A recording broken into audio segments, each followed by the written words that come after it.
My cat Freddie loves to be brushed and cuddled. But stirring up his cat allergens meant sneezing and itchy eyes. Then I found Purina One Live Clear. It's cat food that reduced the major allergen and my suffering in as little as 21 days. Now, we feel closer than ever. If you have issues with cat allergens, you really need to try Purina One Live Clear. Try new Purina One Live Clear today. Purina One, a difference from day one. This is Let the Record Show, using common sense. Now, here are your hosts, Judge Richard Weinberg and Chairman Jesse Garcia. Welcome back to Let the Record Show with Chairman Jesse Garcia of the Republican Party. Jesse is the Vice Chair of the New York State Party, as well as the County Chair of the Suffolk Party. With us is Eric Levine, noted attorney, commentator, and essayist. I'm Judge Richard Weinberg. We are delighted, honored, and privileged to have Senator Joni Ernst of the great state of Iowa with us as our special guest today. Senator Ernst is a leader in the United States Senate amongst the Republicans. She's chairman of the Doge Caucus, which is all about saving American taxpayers' money. She's an honored veteran of military campaigns, having reached the rank of lieutenant colonel, and one of the nicest people I've met in the United States Senate. And there are a lot of very fine people I've met, but Joni Ernst is amongst the nicest and the best. Senator, welcome to Let the Record Show. Thank you for being here. Oh, thank you so much, Judge, and it's an honor to be with all of you today. Well, Eric, let's turn this over to you. You'll have some questions for the Senator, then Jesse will have some questions, and if there's time, I'd like to chime in as well. Eric, you're a witness. Johnny, thank you so much for joining us. You're not just one of the nicest people in the Senate, you're also one of the most effective. So it's an honor to have you on the show. So I'd like to start with what I guess is the biggest topic of the day, of the week, perhaps the year, or perhaps the administration, are the Trump tariffs. So the president just implemented a 90-day hiatus on some of these tariffs while maintaining a 10% tariff across the board. We had a wonderful day in the stock market yesterday. The market was up almost 3,000 points. Not such a wonderful day in the market today. It's down about 1,500 points. But I'm curious how the tariffs are playing in the Midlands, what the impact is on Iowans, and your sense of what the president is attempting to achieve. Well, thank you, Eric, so much. And again, it's just a privilege to be with you. And yes, we do have the 90-day pause on tariffs, but let us all remember that President Trump had gone out to the American people and outlined what he wanted to do as part of a way to bring some of these other countries to heel, namely China, and that included tariffs. And we have seen this before in the first Trump administration. So we all knew that there would be action on tariffs. We didn't imagine it would be quite as wide sweeping as it was. But what I will say is that sometimes I think other countries need this real shock and awe in order to shake things up and bring them back to the table. And having various conversations, whether it's with administration officials or folks here on the Hill or even at home in Iowa, they recognize it is going to be a little bumpy at first, but many of these countries have had tariffs on us for decades. And yet we've gotten so used to it that it's all just baked into the cost of our goods. Well, now we need to push back a little bit, and that's exactly what President Trump is doing. I will say it is difficult. Our farmers do rely heavily upon their commodities getting to market. Many of those markets are overseas. But again, we've been through this before, and what we want to see out of the administration are additional trade markets to blunt the effect of the tariffs on our farmers. So I'm all about giving President Trump a little time and space to get this resolved. And already, Eric, we've seen so many countries that have come knocking at 1600 Pennsylvania Avenue because they really want to work this out. And hopefully for us, favorably for the American citizens. Well, certainly I think we obviously all want the president to succeed, because if he succeeds, we all succeed. But what I think is been a little confusing to the American people, I know it's been confusing to me, is when you listen to Peter Navarro speak, he talks about the tariffs being permanent and that the purpose of them is to raise a tremendous amount of revenue. But to listen to yourself, and I happen to agree with you, and to listen for the most part to the president and Treasury Secretary Bessent, the point of the tariffs is to make the playing field more even and fairer. Can you help? Is Peter Navarro just off the reservation? Is he just plain wrong? Are they? Because they don't seem consistent. I don't see how they can both be true. Well, what I can't do is provide you what thoughts are rolling around in Peter Navarro's head. But what I would say to the president is I appreciate that he is standing up for the American manufacturer and the American farmer and trying to make trade as fair as possible, bringing those jobs back to the United States. I do hope that a number of these countries, as they come knocking at the president's door, that they are able to work out deals where the tariffs won't need to be in place anymore. I think the overall goal of President Trump initially was that, yeah, we're going to put tariffs on these countries. If they don't make a deal, yeah, we're going to keep those tariffs out there.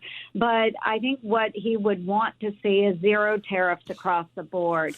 Other countries don't have tariffs on us. We don't have tariffs on them. So we'll see where it goes. But believe me, we'll continue to have those discussions with our colleagues and with the administration. Yeah, I mean, it's interesting to see the difference in treatment with China. I was glad to see that the tariffs are remaining in place there and in fact, ratcheting them up. If any actor deserves to feel the pressure from the United States, it's absolutely the Communist Chinese, because their trade practices, their theft of intellectual property, their Belts and Roads initiatives, which are attempted to undermine the American economy. It is time for someone to stand up to China, and it does appear that President Trump is doing that. So I applaud that effort. Yeah, I absolutely do. I do too. Sorry. One of the things that Richard referred to when he was doing your introduction was that you are a member of the Doge Caucus. Can you tell us what everybody, I think, knows what Doge is and what it stands for? But what is the Doge Caucus and what does you attempt to achieve through it? Yeah, absolutely. So I'm not just a member, but I am the founder of the Senate Doge Caucus. And what we do is work with the Department of Government Efficiency and Elon and his auditors and programmers. And what we are doing from the congressional side, and we do have a Doge caucus as well over in the House of Representatives, and we all work together. But what we are doing is looking for greater efficiencies in federal government. And if there are ways that we can support through legislation or maybe congressional review acts, whatever it might happen to be, that's how we are supporting. We're also looking for the fraud, waste, and abuse, which is what I have focused on in the past 10 years that I've been in the United States Senate. I started all those years ago doing a monthly Squeal Award, identifying waste within the federal government, and then offering solutions on how we combat the waste or fix it for the American taxpayer. So I had a wealth of knowledge in this area and was able to take that to Elon Musk and Vivek Ramaswamy right after this last federal election. And thankfully, Elon has grabbed a hold of all of that information. He is running with it. And in the end, what we hope as a caucus and as a Department of Government Efficiency, that we have a more efficient federal government, one that works for our taxpayers, and we will be eliminating waste and increasing productivity. So we've got a long ways to go, but I'm just really thankful that we have the platform in order to execute some of these ideas. Well, it's taken us generations to put ourselves in the economic hole that we're in, so it's going to take more than a fortnight to get us out of it. One of the interesting things I think that's coming out of the Doge caucus, the Doge movement, the Doge effort, is Democrats are trying to, who are in search of a message, seem to be right now for the moment focusing on Elon Musk. It seems that they've got nothing else to run on, and all they want to talk about is billionaire Elon Musk, who seems to be running the government. How effective do you think that messaging is for the Democrats? I think that messaging is awful for the Democrats. Who in their right mind would be out there protesting against making our government more efficient, making it work for the taxpayers? Who is out there saying we need more fraud and waste in the federal government? Well, right now that's the Democrats. And everyday American, especially as I'm traveling across Iowa, and I hear it from all of my wonderful constituents, is that they are tired of the federal government being complacent and allowing so much of this waste to happen. So they're very excited that finally somebody is standing up and doing the right thing by right-sizing the federal government. They work far too hard for their dollars. They don't want to spend a bunch of their hard-earned dollars to the federal government only to have them wasted. So we need to focus on our American taxpayer and making sure they're truly getting the bang for their buck. Jesse, What are you talking about? Jesse, your turn for the senator. Senator, thank you so much for being with us. And more importantly, thank you for your amazing service, 23-year service in the Iowa National Guard, where you served in Kuwait and Iraq. And of course, retiring as a lieutenant colonel. What I love about your record of accomplishments as you embrace and put forward conservative policies and principles is how, in your time in the state, you helped take a $900 million deficit and turn that into a $1 billion surplus, something that this nation certainly needs, as we've been talking about DOGE. But let me just touch base with DOGE a little bit. Just yesterday, the Department of Government Efficiency released a series of about 108 wasteful contracts. Those contracts had a value of either between $250 million to $70 million. One of them was an example of a $14,000 for the Department of Health and Human Services for Executive Transformational Leadership Training Program. I had to write that down because I wanted to make sure I got it right. I mean, you have been on the Senate floor. I know your colleagues are doing what they're doing from a political point of view, but quietly, they must be agreeing with you or must be just shaking their heads like you are at the questionable fundings and programs that the Biden administration has been funding for the last 4 years. Oh, absolutely. And I will tell you, our Senate DOGE caucus has 35 Republican members. We do have a Democrat that kind of, and I won't name him, but he kind of operates on the fringes of our caucus because while he doesn't want to be a named member, he believes in what we are doing. So he is a little more outspoken than the other members. But you can't argue with some of these contracts. One, there are just some contracts that are outright silly, and we could even go into the spending that USAID did with a number of the contracts overseas with outrageous programs. But if you just look internally, one of the examples that Elon Musk used for my conference was, okay, we had an agency of 6,000 people, and yet they had 13,000 software licenses. Why did we need the extra 7,000 licenses? And nobody could explain why they kept renewing those licenses year after year after year. It was on autopilot, and nobody ever bothered to ask. And this is what DOGE is doing. They're finding waste in the federal government. Who can argue that we need 7,000 extra software licenses? I mean, they can't. So when you get down to the brass tacks of it, some of these folks, they can't argue against it, but they just don't want to go up against the very rabid progressive left and give them anything to come after them on. So they're going to stay with it, and Elon's a bad person and all this kind of stuff. But at the end of the day, I think most people recognize that what the Department of Government Efficiency is doing is absolutely correct. Maybe, listen, there's only the four of us here this morning, but maybe you could just give us a little bit of insight. We've heard a lot about billions, millions, and billions of dollars of wasteful spending. Which one have you seen that just makes you shake your head and says, I cannot believe we spent money, taxpayers' money on this program that really even maybe has not gotten a lot of public notoriety?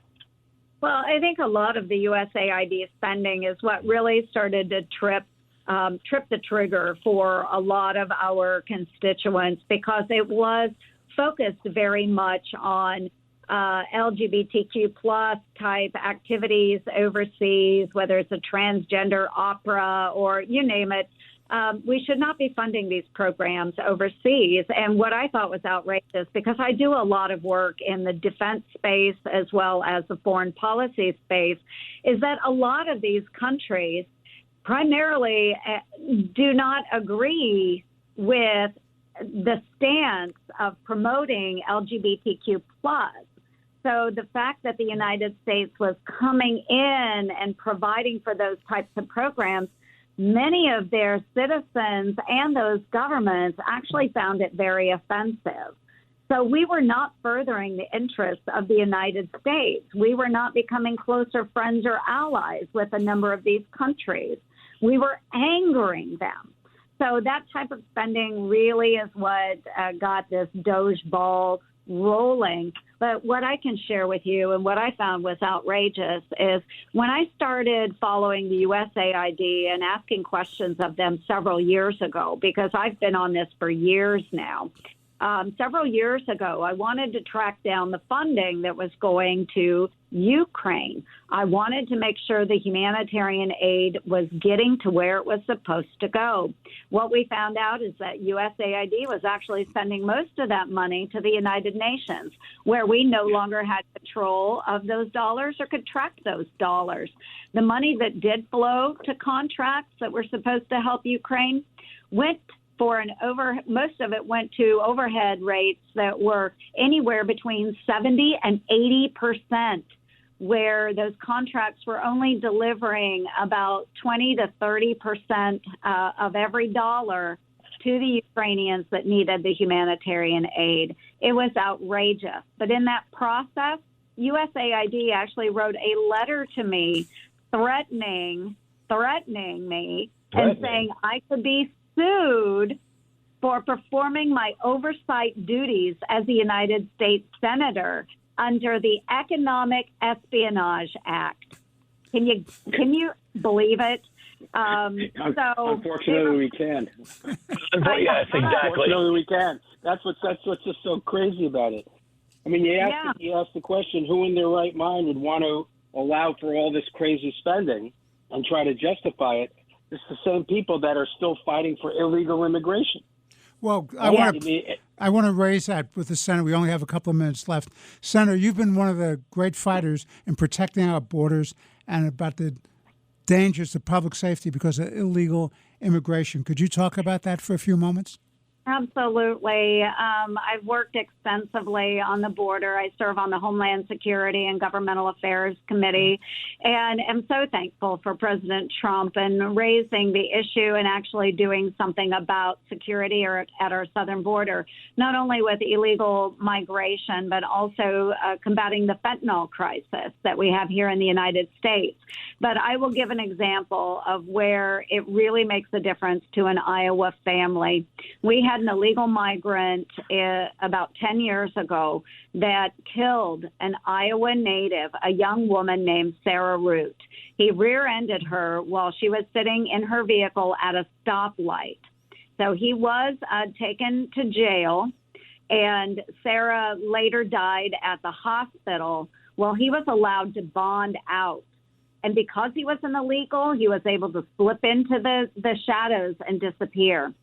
So he has been gone all of these years, and it wasn't until President Trump got back into office. I took the issue to Secretary Kristi Noem at Department of Homeland Security. She and her team immediately got on this, and they were able to track that man down in Honduras. And so between Secretary Noem and Secretary Marco Rubio over at State and the Trump administration, we were able to bring him from Honduras back to the United States. He was taken back into custody there in the Midwest just a couple weeks ago. He will be going in front of the court system, and finally, all these years later, Sarah Root's family will see justice. That's a wonderful, wonderful story. It's both a sad story. The fact is we have to hold these people accountable. The Biden administration allowed open borders. It was a threat to our national security, to the public safety of our citizens. I want to thank you for leading that fight, Senator Ernst. On behalf of Chairman Garcia and Eric Levine and myself, it's been an honor and a privilege having you on this week's Let the Record Show. You're a wonderful role model for all of us as a patriot, as a public citizen. God bless you. Keep up the good work, and we look forward to having you on the show again in the not-too-distant future. Thank you very much, Senator. Thank you so much. Thank you so much. Yep, thanks so much. Okay. We'll be back in but a few moments with our second segment of Let the Record Show. We just finished our first segment. We're fortunate to have Senator Joni Ernst of the great state of Iowa as our guest, a true leader of the United States Senate and a great patriot. And we're just so fortunate to have people like that serving and protecting the American people. Please stay with us. We'll be back in a few moments. Let the Record Show is on the air.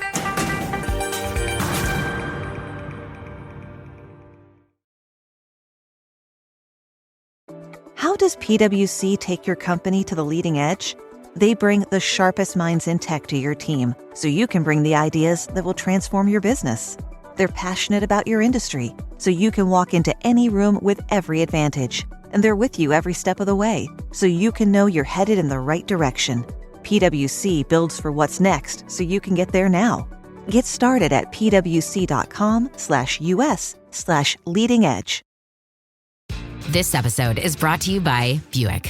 When you have 4 new tires, every drive feels fresh. Right now, buy 3 select tires and get 1 for just $1 during the Buick Certified Service Fresh Start Tire Event. Visit Buick.com/service offers or see dealer for full details. At participating U.S. GM dealers only, highest or equal value tire will be $1. Offer ends 5/31/2025. Not available with other offers. This episode is brought to you by Loom by Atlassian. Are you feeling stuck at work? Get your team unstuck with Loom video messaging and move work forward. Use Loom to simultaneously record both your screen and yourself to share a quick update, provide feedback, train a colleague, and everything in between. Plus, add Loom AI to your meetings for instant written notes and recordings. Try Loom today at Loom.com. That's LOOM.com. Anyone can follow. It takes something special to be an original. Which is why the 2025 Lincoln Navigator SUV arrives with new ways of surrounding you in luxury, including the ultra-wide 48-inch panoramic display and the multi-sensory Lincoln Rejuvenate experience. A true original never stops evolving. So meet the 2025 Navigator, the original that's all new and better than ever. Learn more at Lincoln.com. Lincoln and Navigator are trademarks of Ford or its affiliates. This is Let the Record Show. Now, here are your hosts, Judge Richard Weinberg and Suffolk County Republican Committee Chairman Jesse Garcia. Welcome back to the show with Chairman Jesse Garcia of the Republican Party. Jesse is the Vice Chair of the New York State Party, as well as the County Chair of the Suffolk Party. With us is noted attorney, commentator, and essayist Eric Levine. I'm Judge Richard Weinberg. So, coming up are negotiations, so-called direct negotiations, depending on who you talk to. They're either direct or indirect or third-party intermediaries. I'm a little confused. I don't know if the people who are going to be meeting on this know whether this is direct or indirect. Maybe they'll know when they get there. But having direct talks with Iran, let me open this up by saying I'm not a big fan of this. I think the history of dealing with Iran and with Hamas and these terrorist groups is they play for time. They reorganize, they restructure, they build up their capacity to do harm. In the case of Iran, they'll move closer and closer and closer to nuclear weaponry. The lesson we've learned in the pauses in the issues with Hamas and Gaza is they now have 40,000 reconstituted troops to fight Israel again.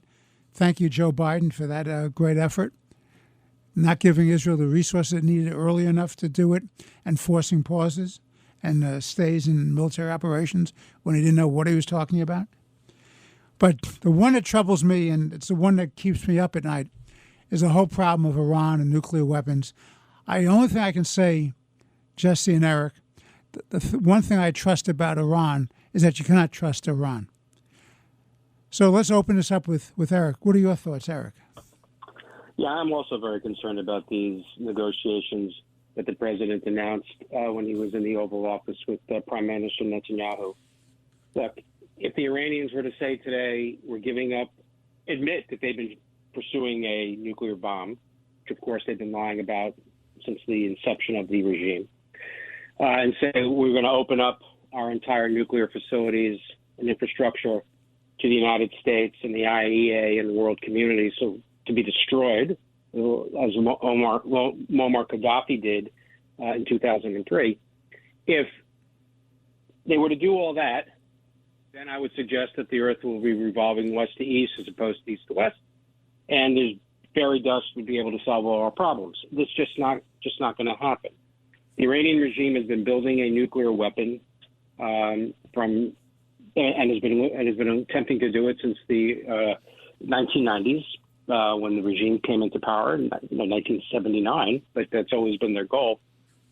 But the other thing they've always been attempting to do is, have a hegemonic control over the region, and they're the largest state sponsor of terrorism in the world. How are these things connected?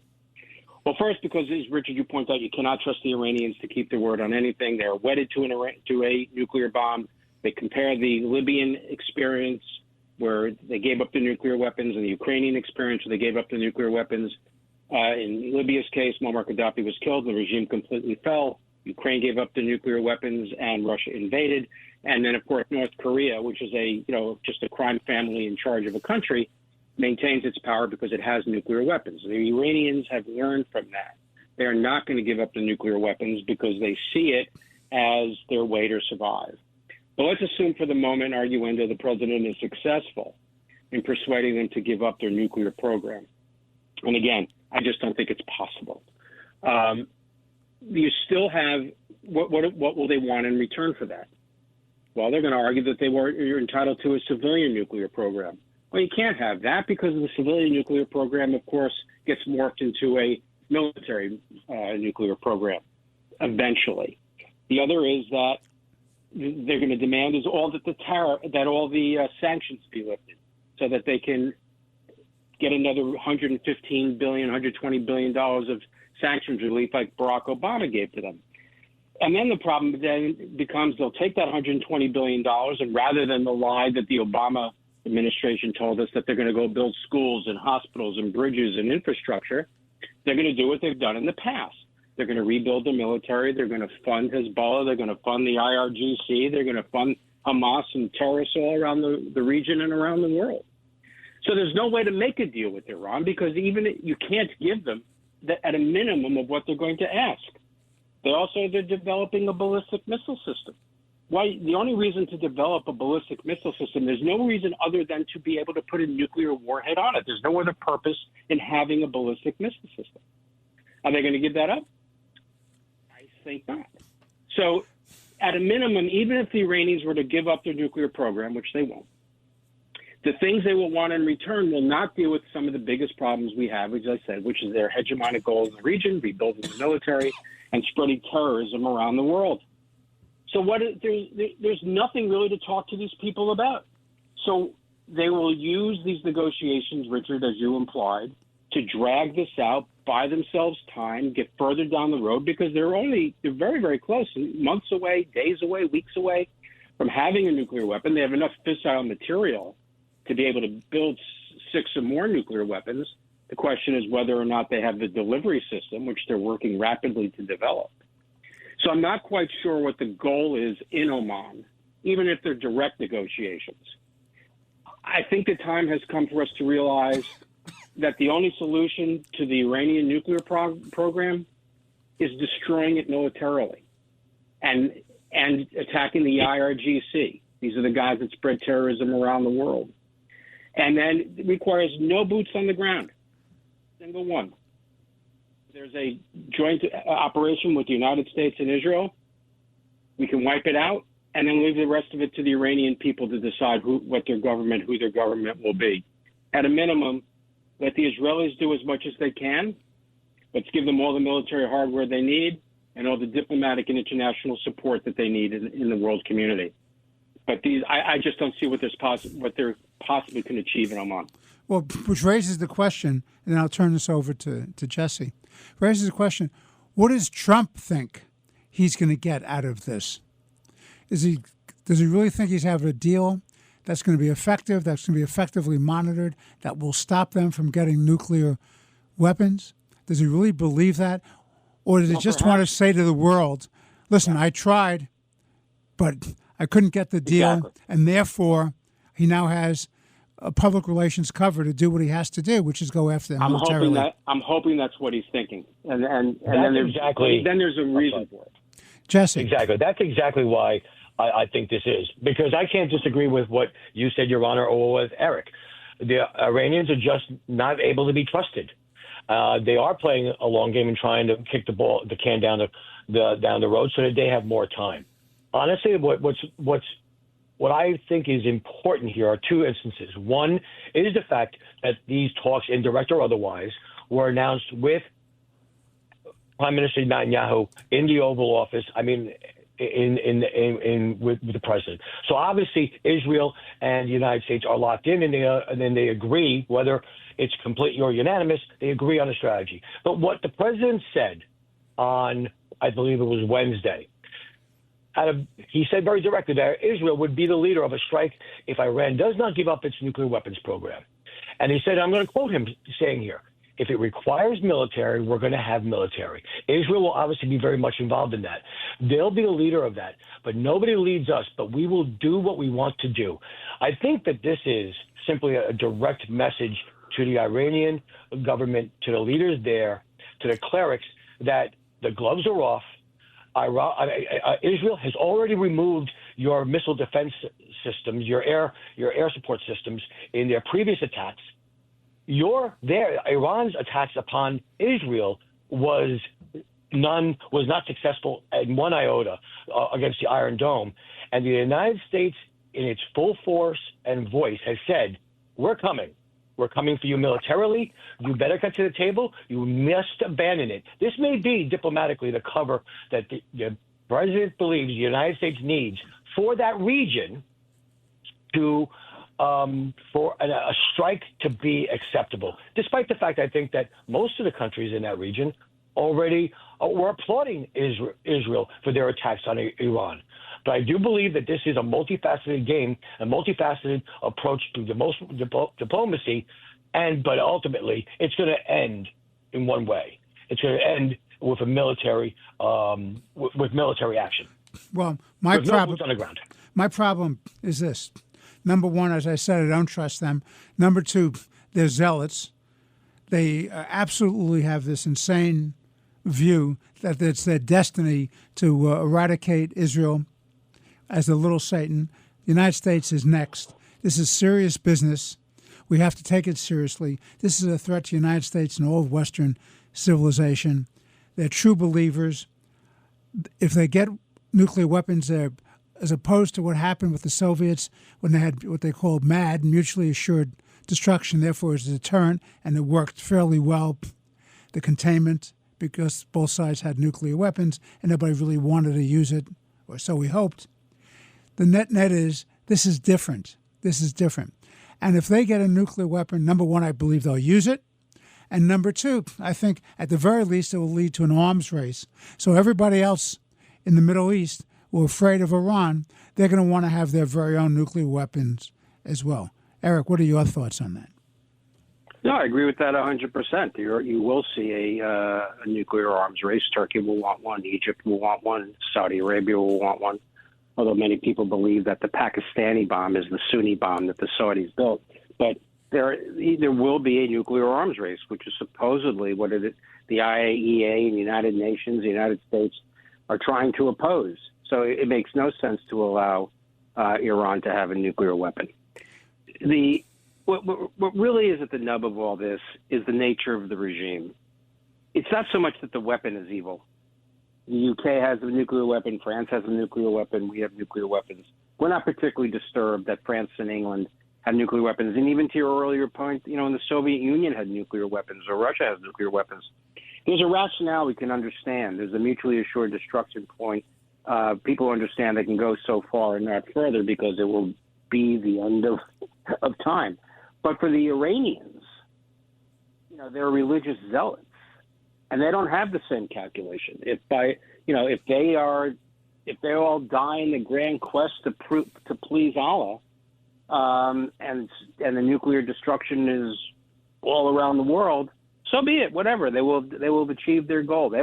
We need to understand that certain cultures view the world differently than we do, and that they have different calculuses as to what their priorities are, and things that they'll go so far and no further. We have to understand what it is that will prevent them from going any further. And the only thing that will prevent them from going any further is regime change. We could dance around this all we want. We can come up with all kinds of marvelous scenarios about how do we stop this aspect of their program, how do we stop this terrorist organization.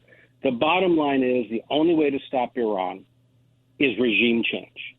And until we wake up to that fact and work towards regime change, which requires no boots on the ground, we're going to just be going round and around and revisiting this issue from decade to decade. Since the Carter administration, even the Reagan administration was guilty of this. They always thought we could manage this group. We always thought that we could manage the Iranian regime, the Ayatollahs. You can't. They've been managing us. Exactly. You can't manage them. The only way to deal with them is to eliminate the regime. You have a very well-educated middle class. It's fairly, it's pretty pro-Western. It's certainly entrepreneurial. There's no love for the regime whatsoever. We see these uprisings that come up from time to time. Going back to Obama in 2009, they were in the streets when Obama became president. Obama, you with us, you with the Nazis? And Obama remained silent. And then the Iranian regime came out and literally killed people in the streets. We now know why he remained silent, because he was concerned that if he spoke up and sided with the protesters, that he would have no chance in a nuclear deal. In 2015, same chance. Obama, you with us, you with the Nazis, you with the Ayatollahs. And that's at a time when the Iranian regime was an economic basket case. Obama remained silent in the face of the protests. He entered into the JCPOA, the nuclear deal, and gave the regime $120 billion or more, and a legal path to a nuclear weapon, and a legal path to a ballistic missile system to deliver it. So you can't manage these people.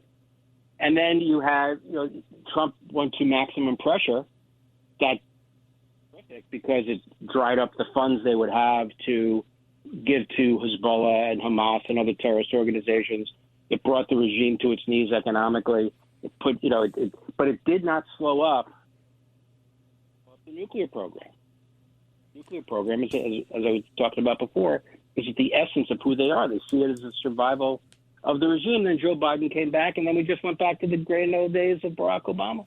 Just give them money. We'll impose all kinds of sanctions. We won't enforce them, but we'll just say we put sanctions in place. The regime cannot be managed, and it's the appeasement of Iran that directly led to October 7th and the attack on Israel by Hamas. And it is what has, I will say the one positive that's come out of it, it has moved the Gulf Arab states towards Israel because they see Israel as the bulwark against Iranian hegemony in the region. But if we think that there's any opportunity or chance for peace in the region with this regime, we are delusional. There must be regime change. If you want peace in the Middle East, there must be regime change in Tehran. Well, Eric, Jesse, we're going to have to take a break. Ladies and gentlemen of our audience, please stay with us. We'll be back in but a few moments with more interesting and important conversation on Let the Record Show. This is Let the Record Show.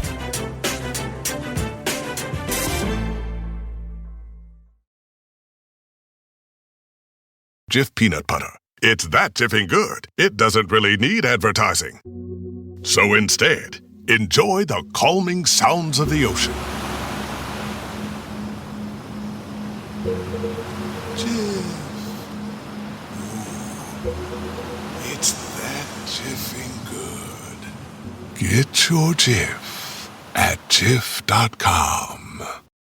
Subtle results, still you, but with fewer lines. Botox Cosmetic, out of botulinum toxin A, is a prescription medicine used to temporarily make moderate to severe frown lines, crow's feet, and forehead lines look better in adults. Effects of Botox Cosmetic may spread hours to weeks after injection, causing serious symptoms. Alert your doctor right away as difficulty swallowing, speaking, breathing, eye problems, or muscle weakness may be a sign of a life-threatening condition. Patients with these conditions before injection are at highest risk. Don't receive Botox Cosmetic if you have a skin infection. Side effects may include allergic reactions, injection site pain, headache, eyebrow and eyelid drooping, and eyelid swelling. Allergic reactions can include rash, welts, asthma symptoms, and dizziness. Tell your doctor about medical history, muscle or nerve conditions including ALS or Lou Gehrig's disease, myasthenia gravis, or Lambert-Eaton syndrome, and medications, including botulinum toxins, as these may increase the risk of serious side effects. For full safety information, visit BotoxCosmetic.com or call 877-351-0300. See for yourself at BotoxCosmetic.com.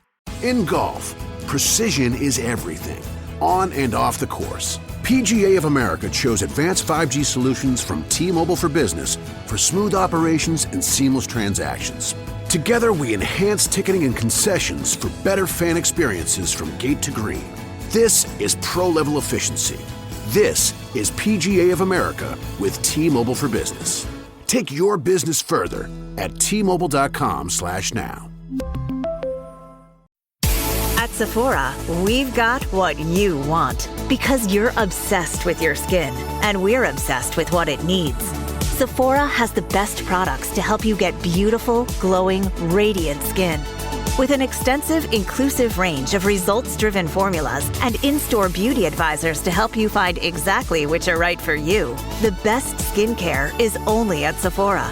Sephora, for all your skincare.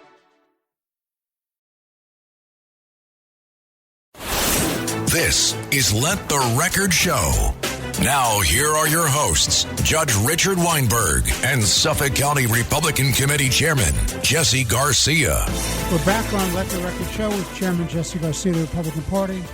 Jesse is the county chair of the Suffolk County Republican Party and the vice chair of the New York State Party. With us is Eric Levine, noted commentator, attorney, and essayist. I'm Judge Richard Weinberg. Well, there's a piece of legislation that was passed in 2017. It was called the Trump tax cuts. That's the colloquial name for it. And I think it was a very good piece of legislation. It cut taxes. It encouraged productivity, economic development, jobs, quality of life. It did not cause inflation. It made us stronger and better. It allowed people to keep more of their money and to invest rather than giving to the government for wasted programs. And now we come face to face with the fact that the one mistake that was made in passing that was they had it sunset, which means it's a legal term in legislation, which means it ended at a particular point in time. And it ends at the end of this calendar year of 2025. So it's absolutely essential, in my opinion, that there's legislation passed that extends these tax cuts and, most importantly, not only extends them, but it does so on a permanent basis so you don't have to, every few years, go through this fight again, because you need predictability and certainty in tax policy. Jesse, what are your thoughts? Well, first of all, as we discussed off air, and for our listeners, on Friday, the U.S. Senate passed a blueprint for the restoration or the continuation of this tax deal. On Thursday, the House did the same in the early or mid-afternoon. And what I think it demonstrates, first, the politics of this in terms of what the Democrats and the mainstream media have been saying all along. What they have been waiting for is for the Republicans to trip up, as they did in previous years, unfortunately, where they demonstrated their inability to govern. I will remind everyone the inauspicious dumping of Speaker McCarthy, which basically shut down the federal government for about 2 or 3 weeks until a successor was found. And the Democrats, I believe, and those opponents of the Trump administration and the Republican Party have been hoping, waiting, and expecting that same type of sequel to come forward before them. What we've seen, though, has been a pragmatic approach to this. The House leadership, the Senate leadership, and I have to tell you, the two leaders of this of these two chambers, Republican leaders, have been outstanding in this. And we know, I guess I know Speaker Johnson far better and have dealt with him more based on the House races we've had here on Long Island. He's done an outstanding job, and he has demonstrated that the Republicans really do equal stability in terms of moving forward. This is going to be a huge win. It's a first win. It's a first obstacle overcome that not many Democrats thought we were going to get there. Because as you said, we can't have these tax cuts sunset because it'll lead to the most dramatic tax increase for middle class families in our history. And you're right. I believe that many of the tax cuts that have been enacted in years, I believe the Bush tax, I know because my congressman was there, the Bush tax cuts of 2001 had a sunset to it, and Obama in his presidency had to deal with that issue almost in his first year. The same now is happening with the Trump tax cuts coming down as they're coming forward to this plate. I think that what's happening here, though, is for the American people is they're seeing that the Republicans have their act together. They're working together. It's tough to get this group of individual thought processes together, but it's moving forward in the positive direction to keep the economy strong, especially as we're moving forward in dealing with other countries and how they deal with us economically, whether it be by tariffs or diplomatically. I'll tell you what I don't understand, and I find very troubling. Number one, why there seems to be this radical fringe in the Republican Party who want to fight everything and rather accept the good when they aim for the perfect. You're not going to have a perfect tax bill. You're not going to have a perfect cutting of government expenditures or reducing the deficit. But if you don't pass the tax bill, Republicans on the far right, if you don't do this, and if you don't cooperate with the speaker, then what you're going to do is you're going to have the biggest, as Jesse just said, the biggest tax increase in history, which will be inflationary, counterproductive to investment and economic development. It's a bad idea. You have to have a strong economy if you're going to have a strong military defense. That's where the money comes from. You need to have a strong economy. You need to have jobs and services, and you need to encourage people to invest and to save. And the second thing that troubles me, and I just don't get, is why the Democrats think it's a good idea not to join in and support this. They really think that if they all vote in a block like lemmings going off the cliff and stymie the Republicans in enacting this with no Democratic votes, that this is a good thing for the Democratic Party, let alone for the country? I mean, it's bewildering to me. Well, the Democrats have no true leader. The Democrats have no true solutions. Their play right now is defensive, and the only way they can do this is attack, like we discussed it earlier with Senator Ernst, attack Elon Musk, attack Doge, attack billionaires, and say that this is a tax cut for billionaires, when we know it's not. The American people have felt it, that they haven't, because they've experienced it since 2017 when it was enacted. I apologize, Eric. That's okay. Very Richard, to your original point, you don't understand the ultra-conservatives in the Republican Party. Yeah, sometimes they seem a little bit like wing nuts. I have to agree with you. But at the end of the day, they all voted for this. The two exceptions were Tom Massey, who's always votes no. Exactly. Who always votes so. He's an anti-Semitic libertarian moron. And then you and those are his good points. Is that his good points? There's good points. And then the only other one that voted against it was Victoria Spartz of Indiana. I have to talk to Victoria. I don't understand that. But those are other than that, I mean, you can say what you want about Mike Johnson. I have to think he's a magnificent human being, profile and courage. But Houdini has absolutely nothing on this man. I agree. Absolutely. A remarkable leader. A remarkable leader. There is no political entanglement or problem that this man can't seem to solve. I mean, he's just remarkable, and this is a real feather in his cap, and it bodes well for getting this tax bill over the goal line. To the point about the Democrats, Jesse's 100% right. They have no leader. They have no unified message. But the one thing that Democrats are counting on is if the Republicans can't get the tax bill over the goal line, if this fails and the 2017 tax cuts are eliminated and there's a huge tax increase, the Democrats are betting, irrespective of the impact on the country, that it will help them politically. They'll be able to say Republicans can't govern. You've got to. You've got to reelect Democrats. How do you make that argument in a rational world when they're the ones who could hand over 10 or 15 or 20 votes and get the thing through. Because here's the thing, you're asking them to be rational, and they've demonstrated the ability of not being rational. They don't want to be rational.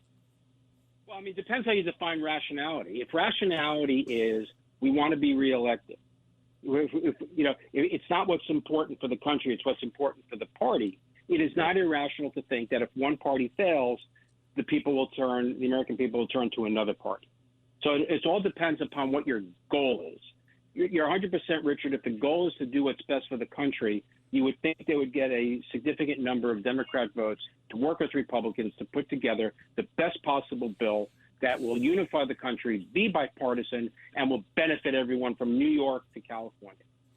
Well, let's switch gears, gentlemen. Very troubling phenomenon. We've talked about this amongst the three of us before. These national injunctions, these universal injunctions issued by one of 700-odd U.S. District Court judges, which are binding all across the country, regardless of the geography of where the judge sits and regardless of who the plaintiffs are and who the defendants were in the particular case, the parties to the case. And they have decisions after decision after decision. They impeded President Trump's administration from stopping spending on certain programs. They impeded him on trying to eliminate certain programs, the diversity, equity, and inclusion. They impeded him with respect to the issue of border security and the deportation of illegal criminal migrants. Well, the good news is two things. Number one, as we speak, the United States House of Representatives have passed a piece of legislation which limited these national injunctions, saying that they will only be binding on the parties to the litigation, only the parties in interest in the litigation.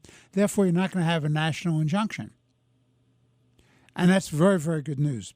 The second piece of good news is that the United States Supreme Court, in its wisdom, decided in a number of cases in the last few days to vindicate the power of the President of the United States as the Chief Executive of the United States under our Constitution to deal with the migrant problem and deportation, deal with cutting funding, deal with programs being limited like DEI.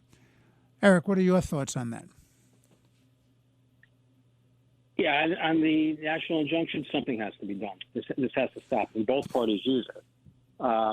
It's all a matter of venue shopping.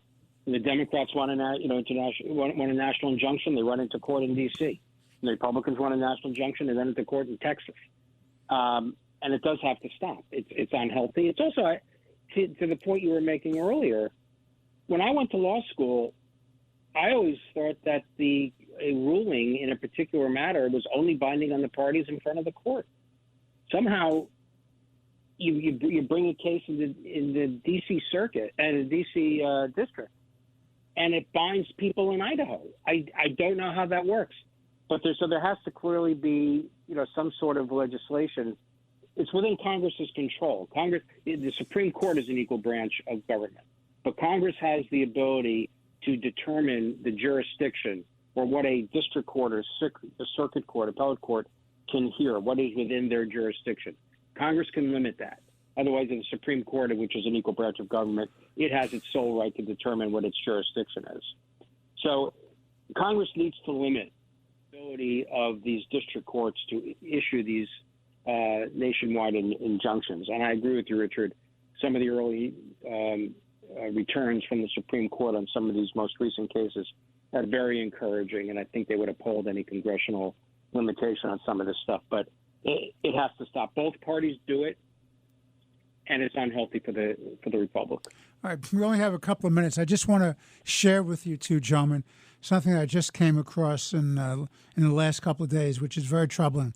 We all know about the allegations about Act Blue and the foreign money coming in, both from governments and from individuals, to try to influence elections of people to various positions, whether it's the Congress, the Senate, other races throughout the country, even state judgeships. But there's a whole new phenomena that's now starting to raise its ugly head, which is very, very dangerous, which is in those states that are so-called progressive states, where they're allowed to initiate legislation by referendum. And not all states have that. California has it, and Oregon has it, and Washington State has it, Wisconsin has it. It's a product, a result of the so-called progressive, the original progressive movement created by the La Follette family in Wisconsin and Hiram Johnson in California. But the ability of an initiative to make law, to determine how money is spent, to even change the state constitutions is enormous. And now there are very serious allegations that foreign money, both through individuals and from nation states, is coming into the United States of America to influence these initiatives, all pushed by the Democratic Party. Jesse, what are your thoughts? First and foremost, I mean, Act Blue, from my perspective, is a platform, nothing more, that a fraudulent platform for the progressives and the Democrats. I mean, just recently, the House Oversight Committee just issued a report on fraud on Act Blue, where it revealed that Act Blue made its fraud prevention rules even more lenient on at least two occasions, if not more, that allow extensive fraud on the platform, funding, donors, and most importantly to me, and this should be more troubling to everyone, foreign sourcing. I am not surprised. The Democrats have been utilizing billionaires and these type of fraudulent platforms for years. George Soros is probably the face of fraud and the way he tries to influence state races, state constitutions, even down to the county prosecutor. This is something that we need to tackle next in terms of preventing outside foreign sources from influencing our elections, our referendums, and the way we govern ourselves through those referendums, as well as holding all those accountable on the uncensored money that's coming in from foreign sources. Well, there are a couple of ways of doing that. One is state by state can pass laws, but if they're controlled by the Democrats, they're not likely to pass a law I don't blocking think New York that. is going to have right. that very That's much. exactly They'll right. probably That's, do win red instead of anything else. yeah, so the short answer is you can pass a state law in those places that are amenable to having a fair election and not have foreign money dictate the results of public policy. You'd have to explore and we'll have to research whether there could be a federal law on that. But this is a very serious matter. It's worthy of great research and more thought. Gentlemen, I got the signal from the control room. This has been another record-breaking show for Let the Record Show with Chairman Jesse Garcia of the Republican Party, Eric Levine, noted commentator, attorney, and essayist. I'm Judge Richard Weinberg. Once again, Richard, if I could just make one. Sure. This show is going to be aired on Sunday, April 13th. To our listeners who observe the Passover holiday, a decent Pesach, a happy and healthy Passover. Amen to that. Amen Eric. to that. Well, gentlemen, thank you once again. And to our listeners, we wish you every good wish. We hope that your families and you and our country are safe and well. God bless you. God bless America. Talk to you next week. If you love to travel, Capital One has a rewards credit card that's perfect for you. With the Capital One Venture X card, you earn unlimited double miles on everything you buy. Plus, you get premium benefits at a collection of luxury hotels when you book on Capital One Travel. And with Venture X, you get access to over 1,000 airport lounges worldwide. Open up a world of travel possibilities with the Capital One Venture X card. What's in your wallet? Terms apply. Lounge access is subject to change. See CapitalOne.com for details.